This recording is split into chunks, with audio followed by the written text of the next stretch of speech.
Salut les gens, bienvenue sur la chaîne, c'est Feu. Dernière vidéo de l'année 2018, la saison 1 sur la chaîne Suisse Fourmi. Et on va continuer sur le hors-sujet parce que la vidéo des termites vous a fait plaisir et que mes différentes fondations sont toujours en diapose. Donc on profite de cette période pour un peu élargir nos horizons.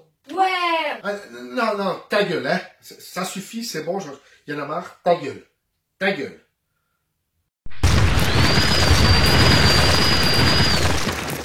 Alors pour commencer ce sujet, une petite question à vous soumettre.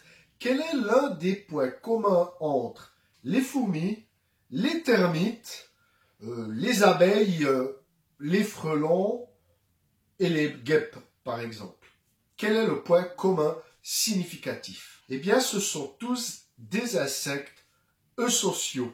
Le sociabilité chez les insectes est un mode d'organisation où chaque individu de la même famille est divisé en castes non fertiles et fertiles. Une particularité chez ce genre d'espèces que nous autres myrmécologues amateurs, nous connaissons bien d'ailleurs chez nos amis les fourmis. Mais alors, le sociabilité peut-elle se retrouver ailleurs que chez les insectes? Peut-on imaginer, par exemple, soyons fous, une colonie de chats où il y aurait une reine et des ouvrières? Alors la réponse est oui, mais bien évidemment pas chez les chats. C'est en Afrique de l'Est, bien à l'abri sous terre, qu'une colonie d'individus remarquablement singuliers évolue dans la plus grande discrétion.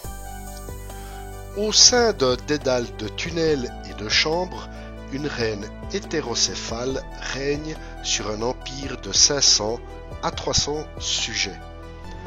Plus communément nommé ratopnu, ce mammifère a littéralement adopté le mode de vie des fourmis. Une unique et énorme reine s'occupe de la reproduction et les autres individus sont répartis en différentes classes, comme les ouvrières, les nourrices, les soldats et les harems de mâles. Leur fonctionnement social particulier fait que les individus à l'intérieur d'une colonie sont très proches génétiquement, étant tous issus de la même mère et d'une poignée de mâles reproducteurs. Ces animaux sociaux coopèrent pour le forage des galeries et le déblaiement de la terre, avec une répartition précise des rôles et pour certains un système de roulement.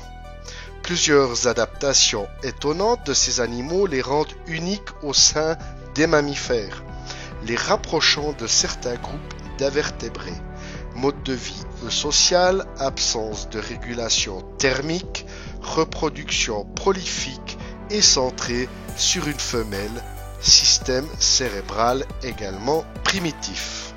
Ok, alors le rataupe se prend pour une fourmi. Franchement, on trouve de tout dans la nature. Alors c'est franchement étonnant, n'est-ce pas? Donc, chez ce mammifère, il n'y a pas que le sociabilité qui est étonnant chez lui. C'est un petit rongeur qui peut vivre près d'une trentaine d'années, principalement en captivité, ce qui reviendrait à l'échelle humaine de vivre près de 600 ans. Donc c'est juste incroyable. Et il a aussi une faculté à se défendre contre certaines maladies particulières chez les mammifères, comme le cancer, qui chez lui, un cancer, revient à choper un petit rhume, quoi, en fait. Mais tiens, il me vient à l'esprit une idée un peu folle. Si le rataupe nu se prend pour une fourmi, est-ce qu'on peut refaire l'élevage? Hein? Ouais, non, c'est une idée complètement coax. Eh bien, si, c'est tout à fait possible d'ailleurs, et plutôt répandu dans le milieu scientifique, en raison surtout de ses capacités à lutter contre les maladies et son incroyable longévité.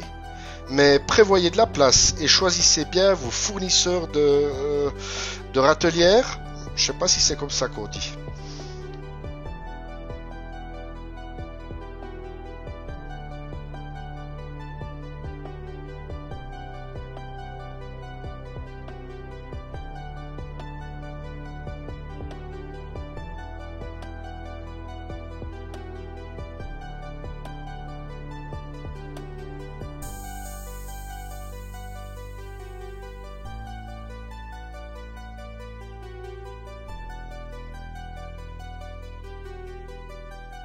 Voilà, c'est vraiment surprenant comme espèce de rongeurs, ces ratons pnus qui se prennent véritablement comme des fourmis. J'espère que ce sujet vous aura intéressé. C'était la dernière vidéo de la saison 2018 sur la chaîne Suisse Fourmi.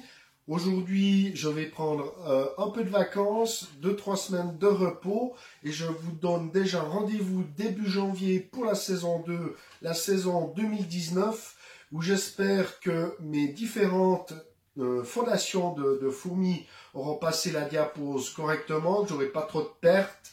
Et j'espère aussi découvrir durant cette saison 2 une explosion démographique de mes différentes fondations si tout se passe bien.